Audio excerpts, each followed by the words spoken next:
Good day, everyone. I am Sherlyn Giray, and I am here today to have my teaching demonstration. So, for my topic for today, I have here my lesson plan, which is about introduction of stock, soup, and sauce.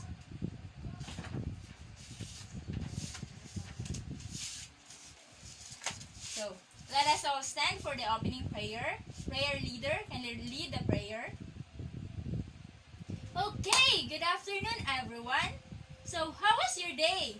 So, good to hear that. So, before we will have our checking of attendance, kindly arrange your seats and pick up the pieces of papers underneath your chairs. Okay, you will now take your seat. So, as I call your name, kindly state your favorite viand if you are present. So very good. Give yourselves a round of applause for a perfect attendance. So who can give me a recapitulation about our topic yesterday? Yes, Miss Elsa. So very good, you are correct. Our topic yesterday was all about poultry and games. So this time, before we will proceed to our next topic, I have here a crossword puzzle. So what you are going to do is to find the 5 words that you can see here in our crossword puzzle. So who wants to volunteer from the class? Okay, five persons who wants to volunteer. Kindly go here at the front and you can find the words. Okay, very good. You are correct. The 5 words that we can see on the crossword puzzle are, the first one is the stock. The next is the container. Then we have also the soup. And then the sauce. And then the last one is the store. Okay, so based on the words that you found in our crossword puzzle, what do you think is our topic for today? Yes, Miss Garay. So very good. Our topic for today is all about this introduction of stock, soup, and sauce. So before we'll go to our discussion proper, we will read our learning objectives for today. So class, can you read our learning objectives? Okay, thank you. So since we already know our objectives, we can now proceed to our discussion. So this time, I want you to have your groups. So I need 3 groups from the class. So divide yourself into 3 so you can create your own groups. So the first group will give their own meaning of sauce. Then the second one will be soup, and the third one will be the stock. Okay? So group 1, give me your created meaning or what you understand about the stock. Okay, very good. You have the idea. So stock is a flavorful liquid made up by simmering animal bones, meat, poultry, seafood, fish, or vegetables. So stock is created by simmering any meat. So what do you mean by simmering? Okay, simmering is a way different from boiling. So simmer means you don't need to reach the 100 degrees boiling point. So at least minimum of that. So a good example of stock is this. So this is a stock. So made by meat. So they simmer the meat and created a stock.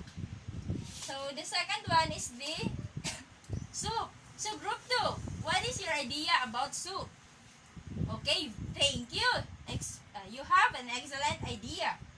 So a soup is a liquid food made by boiling meat, fish, or vegetables in water. So if the stock is made up by simmering, so soup is made up by boiling. So soup, it has already its flavoring. So if you will make the soup, of course you will give its flavor so that you can have a flavored soup. So a good example of soup is a vegetable soup. So it is made up of vegetables, and then I think it has a coconut milk or a evaporated milk. So this is an example of soup.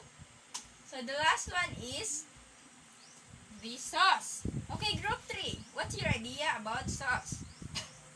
Okay, thank you. Very good. So sauce is a fluid dressing for poultry, meat, fish, dessert, and other culinary products.